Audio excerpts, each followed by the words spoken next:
stupid idea is this? Who runs?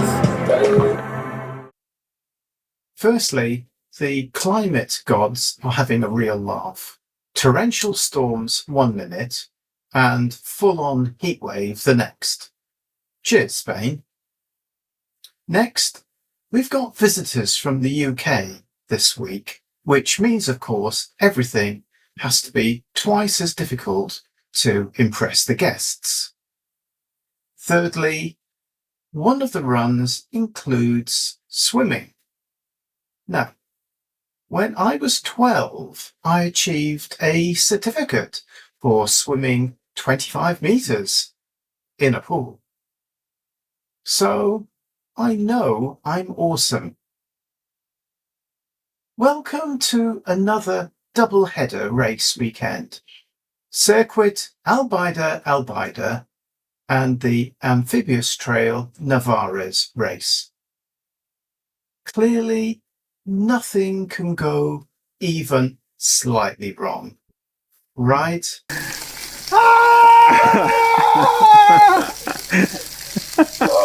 The Amphibious Trail race was expected to be the highlight of the weekend, running with friends around a reasonably long and scenic, but not super challenging course. Whereas the Circuit Albaida Albaida event was to be a nice warm-up. Not quite how it worked out.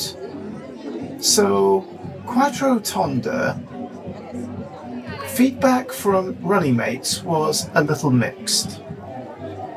First I heard that it's the flattest of the Albaida Albaida runs.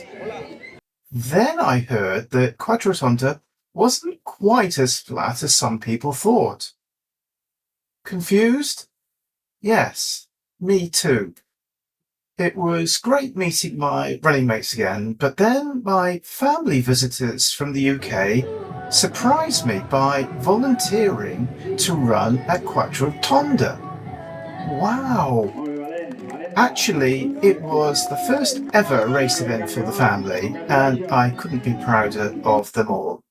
Louis, Alexei, and Tanya.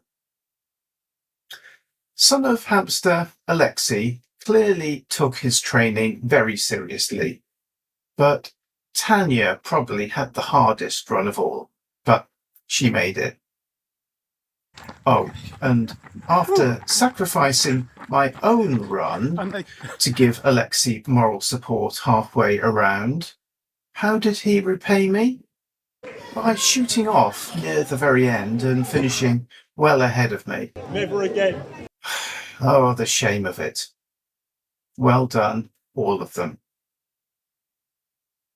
I really didn't know quite what to expect of the Amphibious Trail Navarrés run, but then on the drive there, Vero mentioned that it was going to be a little more than a gentle dip into a shallow pool, followed by 13 kilometres of nice flat racing. Turns out, much more. We lined up on the beach, set off running, walking, and even crawling up a steep hill. We did a quick loop and then into the water. At this point, I realised that I might need to return my 25-metre swimming certificate, but struggled on. Well, someone had to be last, and it might as well be me this time. Into Navarrés and a water station. On offer, water, watermelon, and you won't believe this, donuts. Fantastic.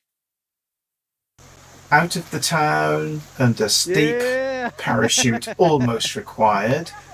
Drop into a gorge with a river waiting at the bottom. Wading, slipping, more wading. The odd water jump. Actually, I thought the suggestion was a joke and gracefully declined. And a clamber up a waterfall. No problems. Yeah, right. I did my very best to avoid being registered by the chip timer at the end of the gorge, then over some stones and up some steps. A lot of steps. After adding an extra half-kilometre or so to the trail through some off-piste navigation, thanks for the rescue, Marshall, I started to dry out and got back into plod mode, and even started passing runners who'd suffered worse than me. Back to the donut/water stop and onto the race finish. Well before me, my pals Vero, Hayat, Adrian and Jose had all crossed the line together. Awesome. Oh, and it was great to meet up with some of the runners I'd tangled with and swapped positions en route. If last week was powered by pizza, this week was fueled by steak and beer. A fantastic meal with my friends, a brilliant end to the day. In comparison, next weekend sounds almost normal. A Circuit Albaida Albaida tootle around La Pobla del Duc. I know this town has some interesting little climbs, so who knows quite what will happen. If you just can't stand the anticipation and wait, subscribe and binge watch some of my other runs. But don't forget to join me next time. Absolutely nothing can go wrong, I think.